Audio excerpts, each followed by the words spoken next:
Hello, I'm Jenny Lawson and welcome back to Indie Game Reviews. Today we're taking a look at the O.V.N.I Abduction demo. Developers, it's all good intentions. Let's go. O.V.N.I Abduction is a Unity action-adventure game, or so the Steam page says, that takes place on an island in the Gulf of Mexico. You're there with 4 other engineers, but wake up finding out that they've all disappeared. In this game you get to explore a huge map with great lighting and audio, face terrifying enemies as you try to defend yourself, to solve puzzles, to access new areas. Unfortunately, not much of this is available in the demo, but hopefully we'll get to see it in the full version of the game. Just a heads up, the full game is set to be released the day after I'm telling you this. So, tomorrow. So many of the things that I mentioned may or may not have been changed in the full version. Back to the game. In this 30-minute demo, you play the classic PT repeating hallways with scary stuff until you eventually make your way outside. Story-wise, the game doesn't really give you any clue as to what you're doing and what the protagonist is feeling about what's happening. You spend the majority of the game in the looping hallways, where jump scares are trying to make you jump out of your seat.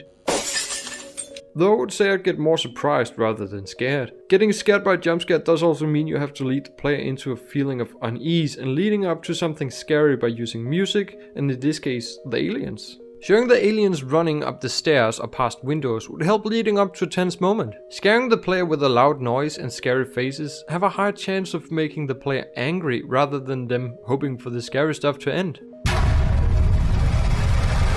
The game also uses red light to draw the player's attention, to show something scary, by using the logic red equal to danger equal to scary. Though I would personally say that natural lighting would make it more scary.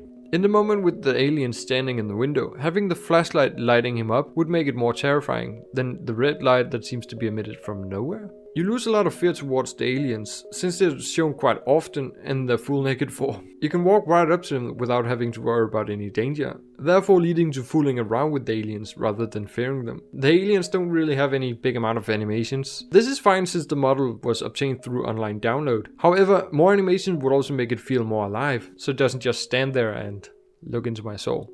Near the end of the demo, you're dropped outside of the house. The game tells you to go to a specific area, and after getting chased by aliens there, you're given a gun and the game suddenly turns into a first-person shooter, though the demo ends before giving any action. The trailer also doesn't show anything regarding what's happening in the demo. In fact, the interior of the house is never even shown in the trailer.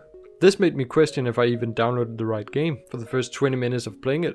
The game itself is pretty fun, so you should probably give it a look yourself. Here's a fact regarding the pictures on the wall. The paintings on the wall are pictures of real paintings, but unless you took the pictures with your own device, camera or phone, you need to seek permission from the copyright holder to avoid any copyright claims. This is also the case with pictures from Google Images, so be careful. Here are a few tips. The start of the demo feels like a completely different game from what is advertised. Maybe try shortening down what doesn't feel like the majority of the game. If adventure shooter is the main focus of the game, have the player introduced to this gameplay within the first 10 minutes of playing the game. Maybe even sooner. Turning down the audio and jump scares and having the visuals be what's scary would make the jump scares feel a lot more scary rather than being surprised by loud noises.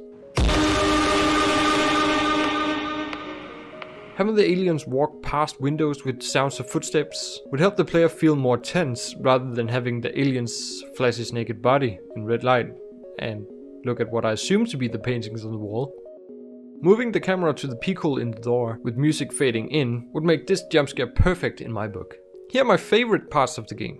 The lighting in the game looks great and the darkness actually is pretty scary to walk around in. The overall atmosphere does make you feel like you're alone.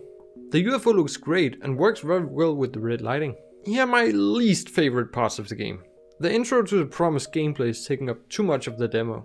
Aliens are shown too early and are quite harmless. Loud noises don't scare me. They surprise me. You get shot quite often, which makes you think that the game ends. But every time you get shot, it just fades back into view, like nothing happened. All in all, I don't recommend playing the demo. For 2 reasons. It doesn't show anything that the game promises. And the full game is probably out by now, so you might as well just go give the entire thing a look. But if you like games like PT, the demo is pretty much worth it. And that's all I got for this game. Developers, I hope you got some valid feedback and useful tips. And to everyone, thanks for watching my reviews. It means a lot to me. Remember to follow the channel to be notified when I upload the next reviews. And I'll see you there. But until then, goodbye.